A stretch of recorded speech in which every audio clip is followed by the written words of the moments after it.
Yeah. Woo! Welcome back to part 2 of episode 19. 19 fucking episodes. Can you guys believe that shit? I can. I was Many more. I was so sure that one of you was going to quit by now. Why would we quit? I will Have you have to met- be Come dead on. Have to you stop met me? playing Dungeons and Dragons with you, Connor. Yes. Yeah, I've met you. Vinn could be And hit by I a s- bus today. Vinn could have been hit by a bus in that break, and he would still be here now. No! Don't I'm joke running about on- that! No! Just in the Vinn- ambulance, Vinn holding went his out phone the up. ambulance. In I'm the holding his phone ambulance. up. And he's got like one arm Hmm. with the IV. With his other hand, he's like holding his phone. He's like, I roll for insight. He's like gesturing to the paramedics, like, one of you roll a d20 for me. Oh my dice. Yeah. One of you put my bones back in, the other one roll a d20. It's very important. I want to be awake for the surgery. Put my bones back in. I don't need the bones, I need my dice. I need my notebook. Somebody get me my notebook. I'll shove you up on the round hole and unbirth you, bitch! Oh, God. Just drape the cloak over Vinn's mangled body. There. I'll still be playing D&D from the grave. Just get a Ouija board. Anyway, welcome back to part 2 of Yeah. episode 19. Where we joke about Vinn dying. No. It will happen soon. I've got about 5 more years. Stop, don't. Jesus Christ. I mean, we're not going to be finished in 5 years. So. Before then. In any case, we come back once again to the interior of the Titan's Toe, where the shepherds have finished up their lovely dinner. And a lovely dinner it was. In fact, a magical dinner, you could call it. Because even before you go to bed, you feel all your wounds begin to heal, and you feel all of your spell slots begin to return. Excuse me. Pardon you. I love that. Yeah, and then it's just Gesh, who's just alone and not done any of that. Just punching training dummies. It says quite a bit about Shinara's cooking that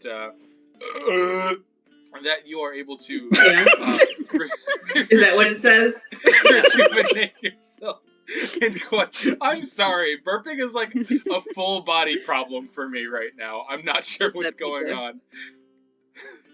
Just let it out, man. It's okay. Yeah. Friday at work, I burped so hard that like I felt my legs shake afterwards. What does that mean? You gave yourself like a tremor? I don't know. It means you need to Muscle burp. spasms. You need to burp more regularly. You know, you can't. Yeah. You need to make You need to sure get- that you don't keep you need to any get trapped burped more often. gas in there. You need to My make sure doc- that you burp and fart more often. My Keep doctor keep keeps that saying out. when I burp, Yeah. there shouldn't be reverb. Yeah, so burp Well, more often. Then What again, is Make it? yeah, sure you burp Ali and more. Avery were gurgling. Make sure you let out a full belter whenever you're on the toilet. You know. Oh. Why? Anyway, Why then? so Just one by okay. one. Okay, let out a full belter when you're on the couch next to everybody. You know, whatever. So is everybody going to their individual rooms, or is anybody looking to share a room, or? Herod's going down to his workshop. All He's right. piecing out of there. No, Kira! Come up and He's like, I'm out of here. I gotta go. I got shit to do. No! All right. So Kira, as you make your way down to your workshop, looking forward to getting a bit done before you head to bed, you hear a pitter patter behind you, and when you turn around, you don't really see anything, and then you hear it again as you continue to walk. You just hear little footsteps, but again, you keep turning and you keep not seeing anything. And finally, when you get to your workshop, you think all is well. You close the door behind you and make your way to the workspace. And you hear the pitter-patter again. This time when you turn around, the fat raccoon that seemed to have been hanging out with your new friends seems to have followed you. I thought you were drunk. What? Are you good? I'm doing better than I was doing a few minutes ago, I'll tell you that. That shit kicked like a donkey. Oh yeah, it'll do that to you. I stay away from all the alcohol in this place. So, your name's Kira, right? Keyleth? Kira? Ira. Shira, okay. Shira? Some power. Kira. He'll kind of like wander over to your work table, hop up, and kind of like try to scrabble on, but his belly is too fat, and he's just like kind of like having a hard time before he finally like gets a leg up and gets up onto the table, and he scratches his head. So, what exactly is your deal? What's that you're wearing? And he kind of like gestures towards your armor. Never seen anything like that before.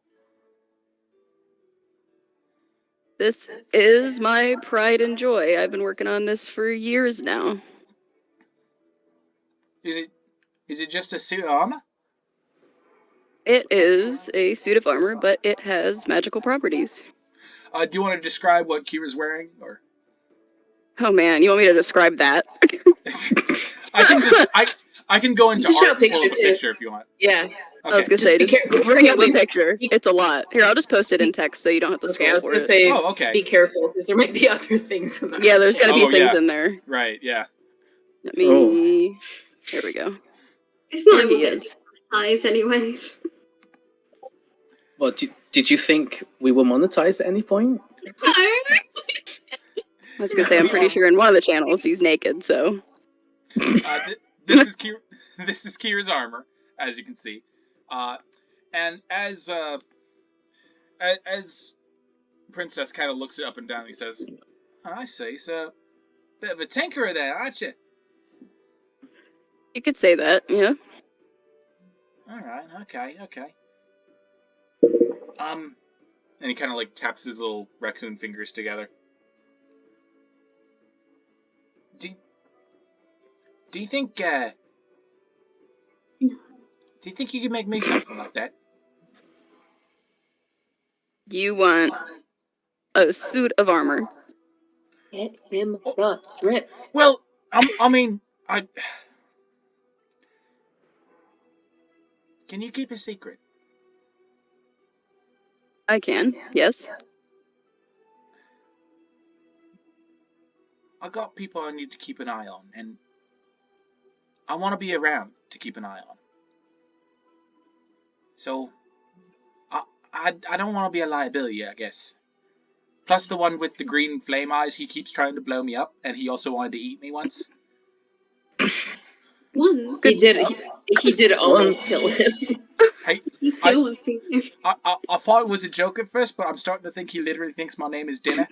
So I'll really appreciate just some kind of protection. I'll see if I can work on something. You will? I got some time on my hands. We got a couple days before we reach the world wound. We got some time. He kind of like bunches up a bunch of his belly fat, and he's like, "Can you work with this?" Yeah. Don't worry, I got it. Me and the change room just like, Then we'll make He's still got some of that leftover magic thread that he's got. Then we'll make a deal. You do this for me, and anything you need from me, I'll see what I can do. Don't worry about it. He reaches out a tiny raccoon hand for a shake. Kira meets it and takes his tiny little paw into his hand. They shake on it, and we fade to black. Meanwhile, so is everybody? Do we want to go through the rooms one by one as everybody goes to bed? Oh, Fenkin, right? Fenkin, you had some stuff you wanted to do around the tavern. Uh-oh.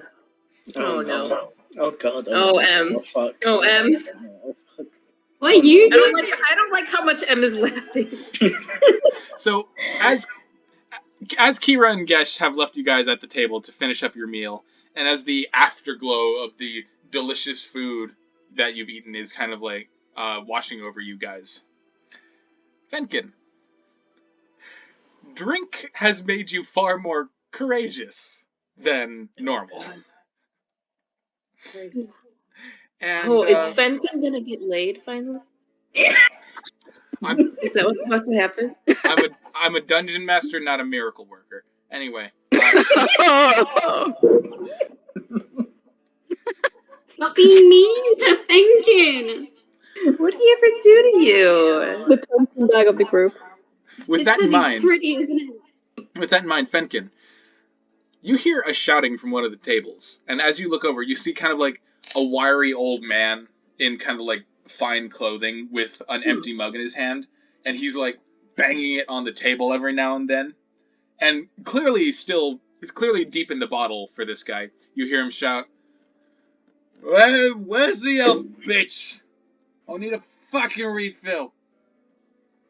You fucking disrespect Shannara like that. That was just Fenkin is still deep in it, but also somewhat coming down from, the drink and the food. And he has an awful headache. And he just turns and glares at this man. You shut up! God! He kind of like blinks and like looks the opposite direction, realizes that's not where the sound came from, turns back to you, says, "The fuck you say to me? The fuck you say?" I told you to shut your fucking pie hole! Don't make me come over there and slap a woman. Girl, slap a woman, I'll slap your fucking ass! I'll slap your ass. I'll slap your ass! Fenkin, do not sleep your with Shannara, ass. thank you.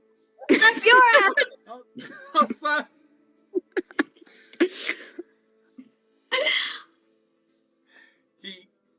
He glares at you, takes his cup, reels back, and whoosh. And what's your AC? God. Oh no. Don't say it's 14. 14, okay. Okay, so it doesn't hit you, it kind of like sails past your head, and Nox, you're just about to like take a bite of cheese when suddenly, pong!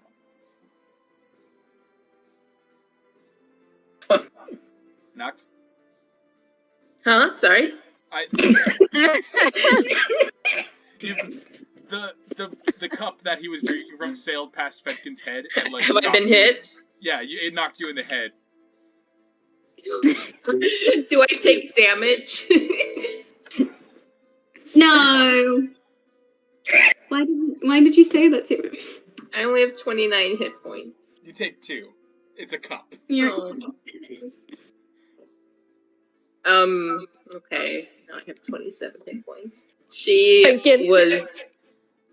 was probably in the middle of like drinking her own, just kind of. She was doing one of these where she was just like watching over her mug and listening to them, and probably in the process of formulating some smart shit to say. And then this cup came sailing at her and hit her in the head. And so she's like, what the hell is going on over there? None of you have any manners. The old man shouts at you, "Control your elf, skank! Control your mouth, bitch!" Bitch!" I put my head down on the table and put my hands over it. Give me just a second. Give me just a second. Are you trying to... Real quickly looking up what a spell of mine does. Give me just a second. Is it vicious mockery? Are you gonna ream this motherfucker? I might have been looking up vicious mockery. Can I for a sec while Nox is like singing? No, it's fine. Go on, Nox. Get him. Kill him. Destroy him. I would like to cast Vicious Mockery. Can I?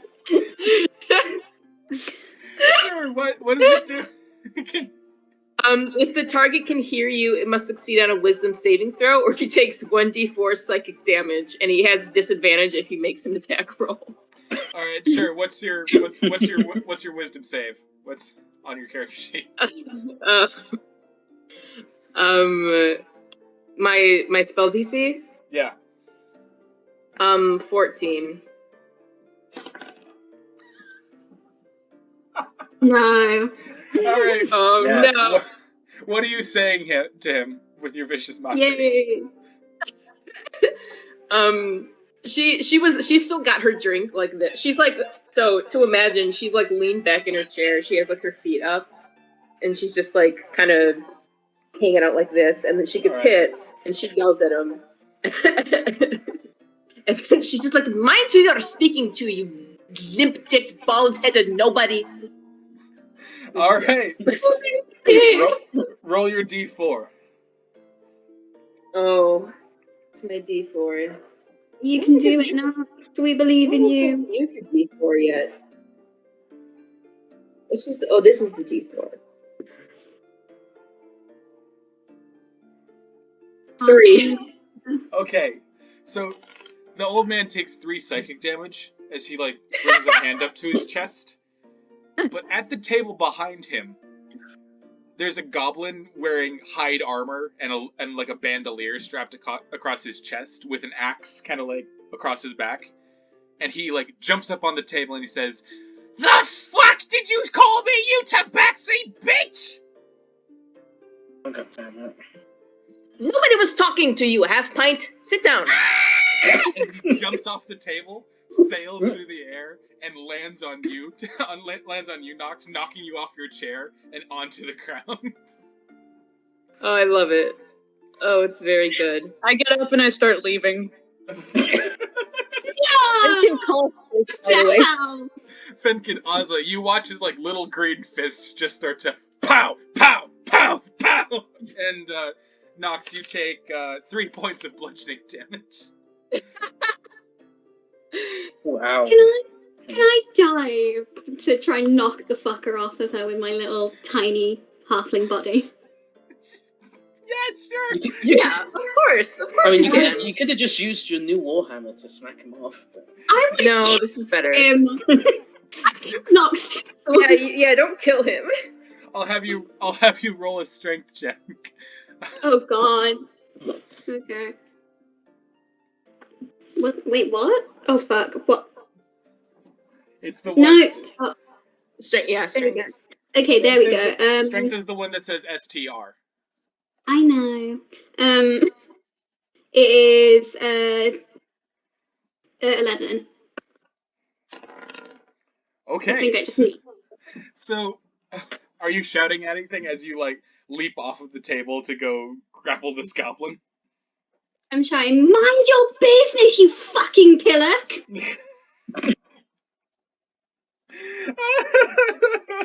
Okay. Fight! So, Ozla, you hurl yourself off the table just as like the goblin is about to punch Nox in the face again, and you knock the air out of him as you like football tackle him off the table, and you're rolling around like 2 short people just having this fight. And at this point, the old man has walked over to Fenkin while this is going on. He taps Fenkin on the shoulder. He's gonna get punched in the face, isn't she? What? Glass of wine. Whoosh. Oh. He's just like, Beast. he gasps. He's like, "You bastard!" And then he slaps him across the face. So, as you slap the old man, he drops like a rock and is like limp on the floor. You killed him. Go on, Fen. Keep fighting. Get through all the patrons. That's what I thought, bitch. He's not breathing. Goes, I'm kidding. He's breathing. I'm so hot. His fucking esophagus. Oh my God. So, as Ozla and the goblin are rolling around on the ground, kind of like Ozla, you have your arms around like his neck, and he's like trying to poke out your eyes with his thumbs. There's a bunch of bar patrons are like looking on in horror. Nox, what are you doing? She has gone back to drinking. I saved your life. She was just like, and she's just Just enjoying the show. yeah. As you guys are like Her tail is like whipping because she's annoyed. So it's like as you guys are fighting, there's like a red dragonborn like standing next to a human who's like sipping from a glass watching, and the red dragonborn like looks at the fight, looks at his fist, looks at the human, pow, and just knocks him onto the ground, and suddenly like the whole bar erupts into a fight. With the Yay! beer bottles and things are being thrown through the air, and about 30 seconds pass before you all hear a huge voice. Hey! Everything goes quiet. What? You turn around, and Balthasar is standing in the doorway. He has a large, what appears to be a glass bottle in his hands, and he says, "Who started a fight in my bar?" And then he flips it around, smashes it against the wall, and says, "Without telling me!" Ah! And he throws himself into the melee. I go outside again. He goes around and slaps everyone he comes across. Nox has put her drink down and she's getting up on like to stand on her chair and she's like, "All right, I am taking bets on the big one over here." And she's gesturing people over to bet on Balthasar, kicking people's asses. You can see Balthasar over like the sea of people, and he's like picking people up like Whoa! And just like throwing them away. Even Shannara has gotten into the fight. If you guys like are not too distracted by the fight, you will turn around to see that she's got like a huge orc guy, the same orc that Dhuur'in had been dancing with at the beginning of the game, just in an armbar, just like squeezing his neck, making his eyes bulge out of his face. Poor guy. He just wanted to dance. He just wanted to dance. Yeah. And Ozla, you're still tussling with the goblin, and the goblin at one point, while you're still choking him, suddenly like bashes his forehead into your nose, and you roll away, still like grabbing your face in pain. And he gets up and like puts up his dukes, not going for his axe, but just like, come on, let's go, come on. She's holding her face. She bloody fucking gets. And she gets up and she just tries to like straight in the face. All right, make an unarmed attack roll. It's just a regular D20, and then you roll 1d4 plus your strength. Okay. Well, that's gonna hit. 1d4. I have a d4.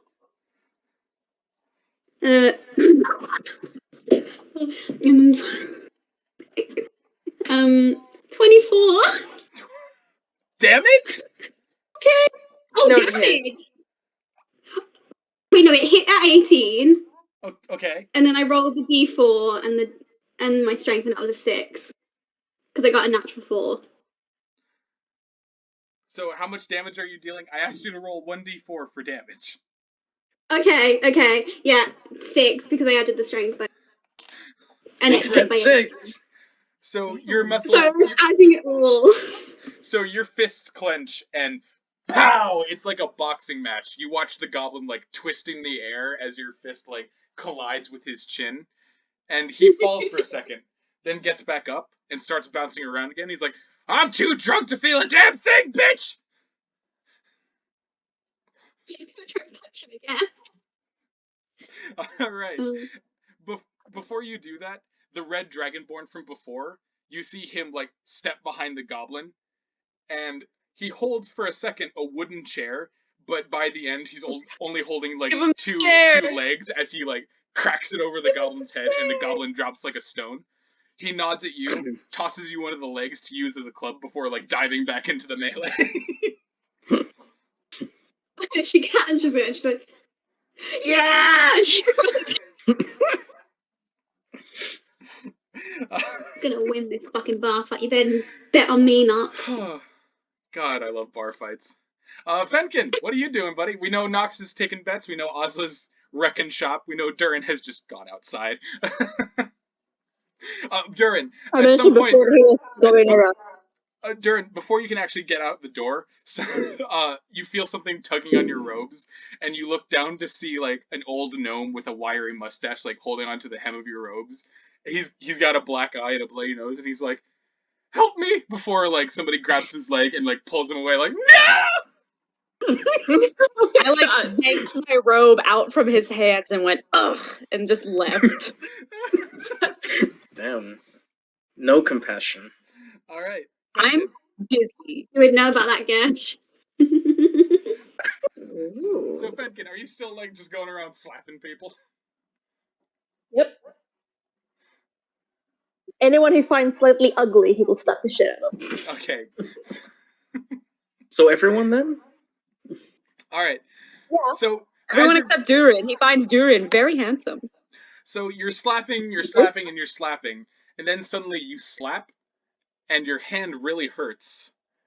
And the man made entirely out of stone turns his head to look at you, and he growls with like pebble teeth, and he says,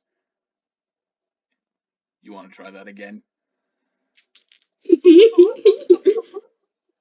Oh, you're ugly. Well. Alright. All right. I'll get Gesh down here. He knows how to deal with rocks.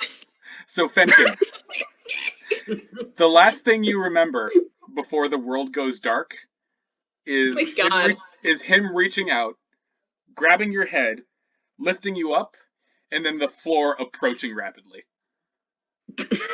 And then boom, it all goes dark. Oh my god, he's fucking dead.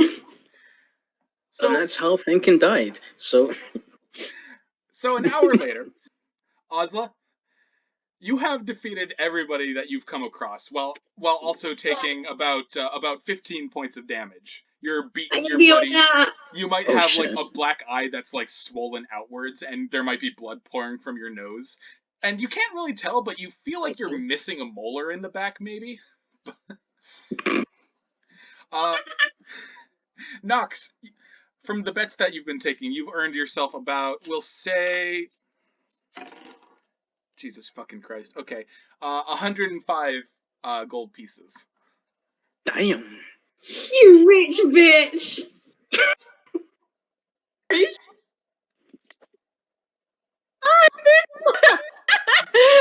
You were betting on Balthasar, and Balthasar was like throwing people into the wall. Finally, I had 16 gold before this, and no money. All right, well, she's happy. She is happy as a damn clam. Huh? Dhuur'in, after about an hour, after everything here seems to have calmed down, you walk back in to just like bodies all over the floor. Chaos, yeah. There's people like hanging over the banister. There's people who have been like embedded into the wall and cracking the wood. You see Ozla like standing on. You see Ozla standing on top of a pile of bodies, just like. Ah! You also see Fenkin with his head inside the floorboards, like an ostrich that's been like sticking its head in the sand. And like you wander over and like press your finger to like his neck, and he's like, "Oh yeah, he's still alive." I'll try to pull him out by like the back of his clothes. As you start trying to pull him out, Craven Edge, I missed all this slaughter. I grumble something at him in Undercommon that equates to "You will never see slaughter." Oh. Mm. You'll see it with me if Vinn would let me touch you.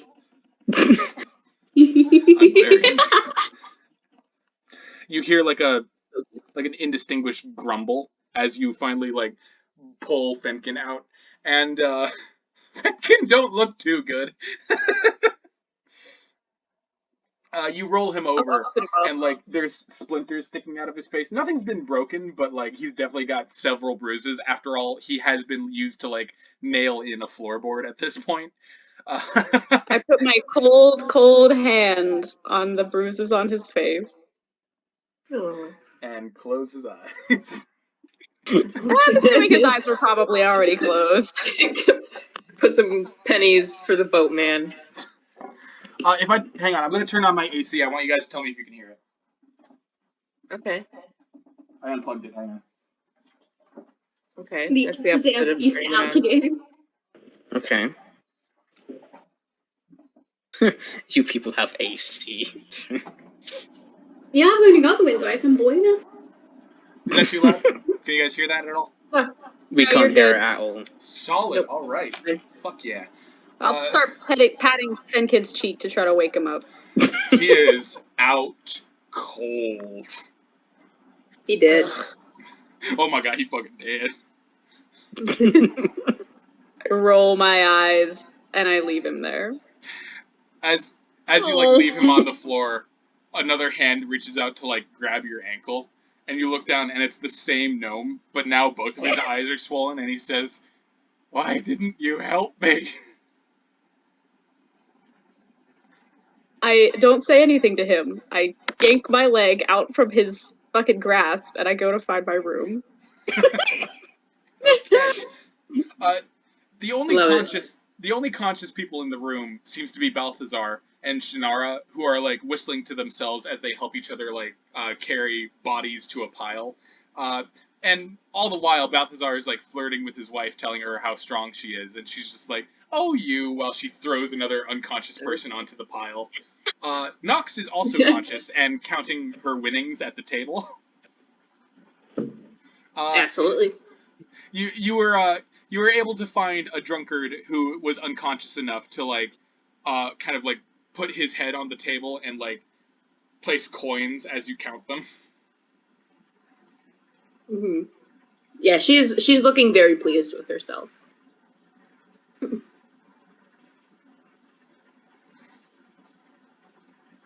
So yeah, you see Nox counting a coin. I look at her and I make eye contact with her. Look at the coin. Look back at her eyes. Roll my eyes. And go to see about my room. All right. So, being more attuned to the arcane, you get the idea that the key that you've been given doesn't work in the same way that a key might normally work. This is, after all, the Feywild. And after trying it on a random door, you also find that it opens to a personalized room. And like Gesh, you feel air rushing out, but instead of a warm breeze, you feel something deathly cold grace your skin. You open up to a dark, inky, black cave. There's the sound of dripping water. Disgusting mice and boiled rats skitter across the floor. Beetles crawl across the wall, making clicking noises. There's a centipede somewhere, something with thousands and thousands of legs, and a small fire pit with a green flame in the center.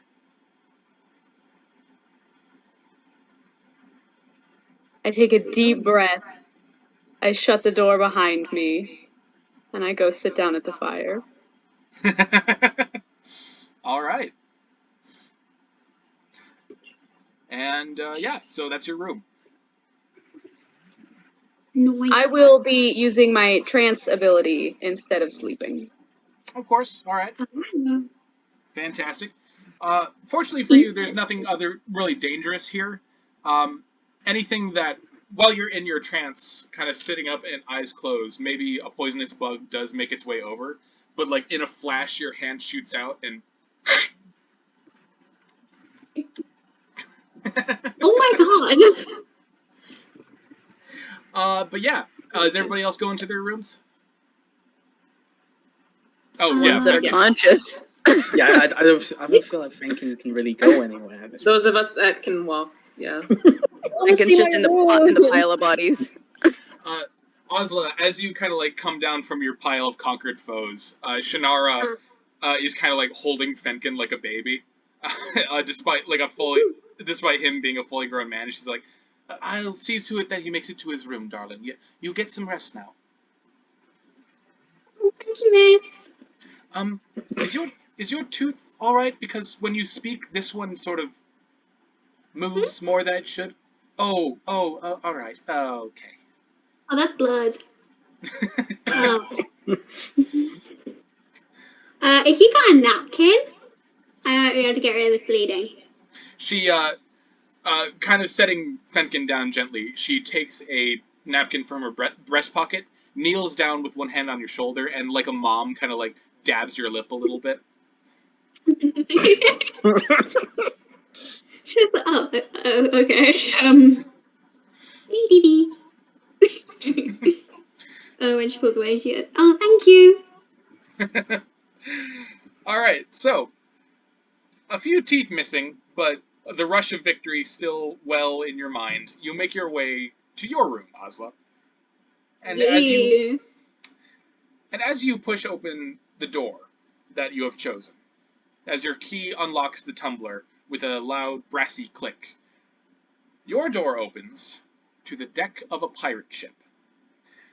But the pirate ship itself is on the open ocean, and the sky seems to be a clear, crisp night where you can see all the stars above you.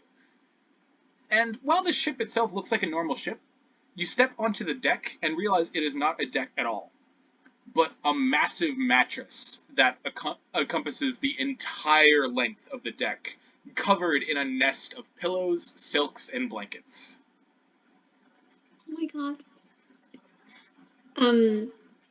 Unfortunately for the mattress, as she sees it and she like stumbles because, you know, far too big for her. And as she goes, she's gathering up pillows. Is there a crow's nest? There is a crow's nest, yes.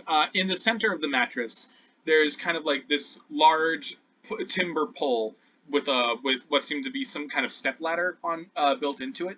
And as you look up, you see that there's a kind of like almost half a barrel at the very top.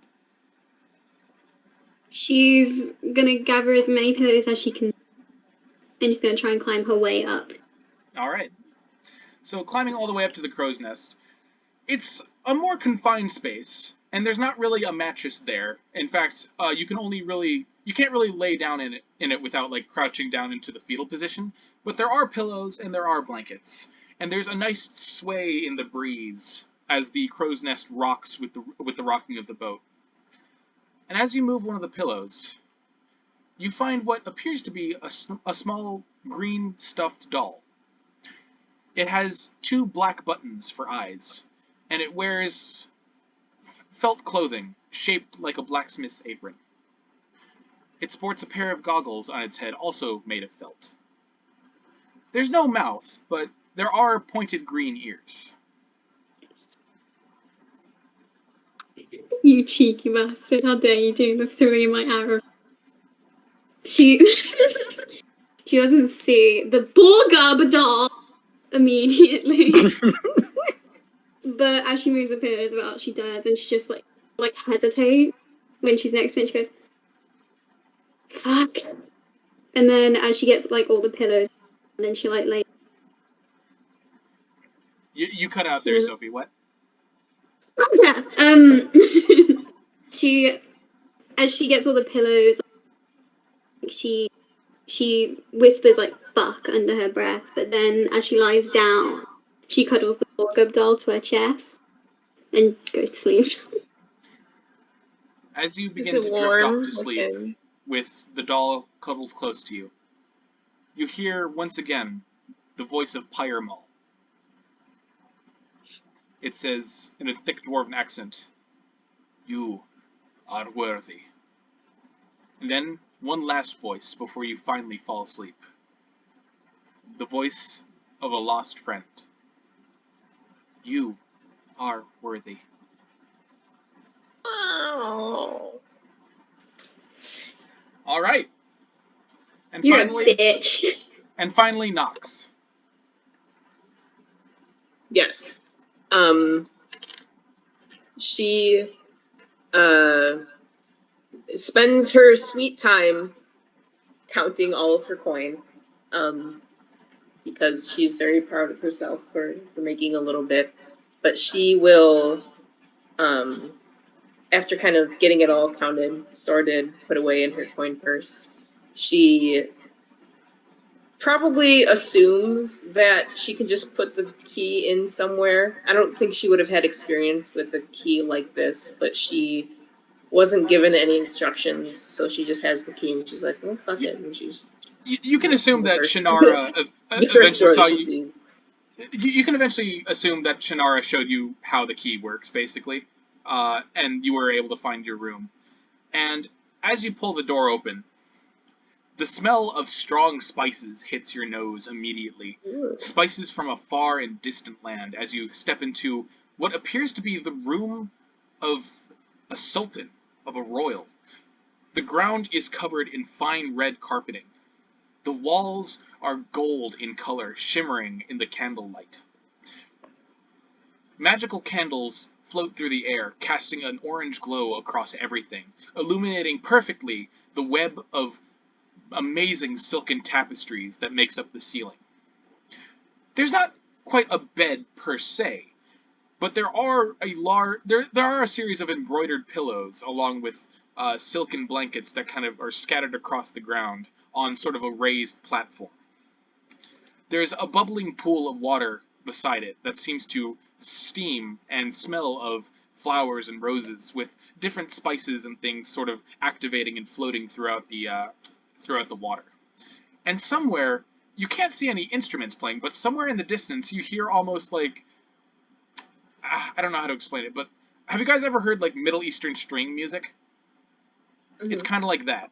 The kind of like string music that's both like fast and slow at the same time somehow. I fucking love that shit. That's like half of my iPod right now. But anyway, it's that kind of music that you hear. But as you step into this room of aromas and colors and silks, you also see that you're not the only one there.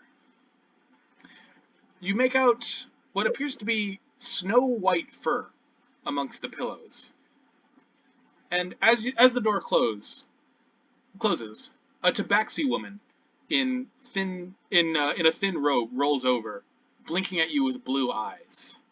Her ears twitch as her tail slowly shifts behind her, and she says, "Oh, my apologies. Am I in the wrong room?" Nox hesitates and looks at her kind of dubiously.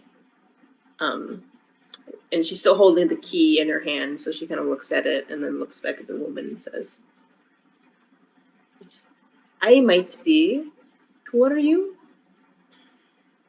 They call me Shivante. And what do they call you? She is quiet for a second and looks consideringly at this woman and says, Nox. Well, Mrs. Nox. And she rolls over again and produces 2 silver goblets along with what appears to be a round bottle of a red liquid. And she says, there's plenty of wine to go around.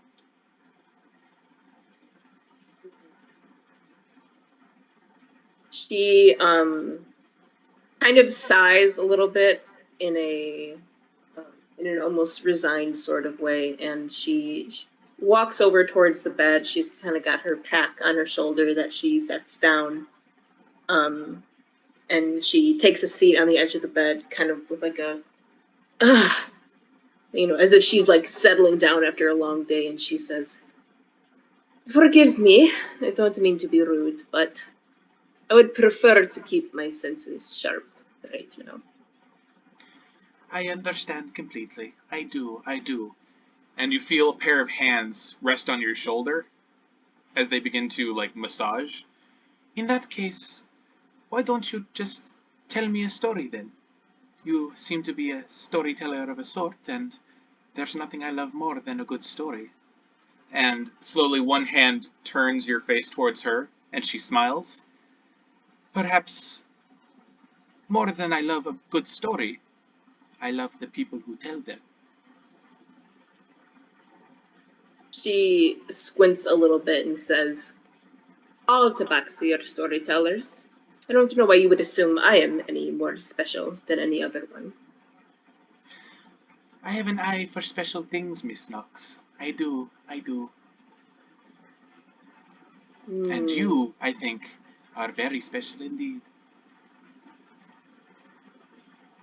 She hasn't like necessarily moved away, but she is very tense. There's like a very clear kind of, again, not like pulling back, but like not shifting forward at all. She's very much kind of sturdy, and very tense and kind of guarded in that way physically. And she says, "Well, you are right. I would consider myself special, certainly. But well, how about this? I will tell you a story, if you so desire. Though it will be, if you don't mind, how do you say, a recounted tale, rather than one of my own." Any story's a good story, if it's told well. Very true. And she will shift to, she's still just like on the edge of the bed, not actually shifting onto the bed itself. But she will kind of rotate a little bit so that she's more facing like inward towards the woman, and kind of like pulls up one leg onto the bed to just kind of like get more comfortable. And she will tell a story. It will not be a personal story about her, but it'll be the kind of tale that has sort of been practiced a lot, told a lot in her profession. Very, very likely something that she had heard during her time as a caravan traveler when she was spending long journeys on the road with other women who were also largely storytellers and bards. I can't make up a story on the spot because I'm not that good. No, that's totally fine.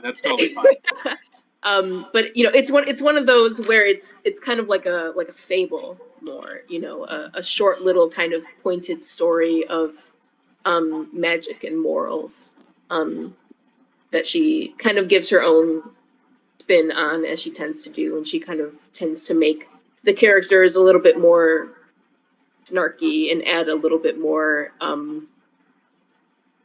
how would you say, I guess, like a little bit more like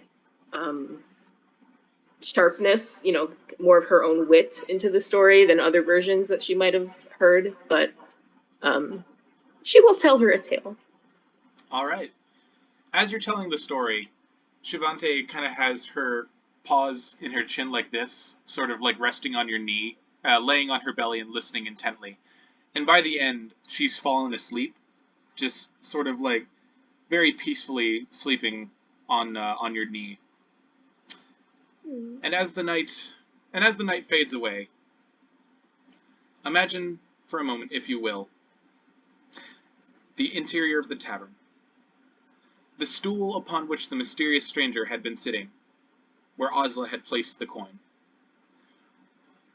It still shimmers in the dewy night, until suddenly the coin bursts into blue flame and vanishes. And that's where we're going to leave off today's game.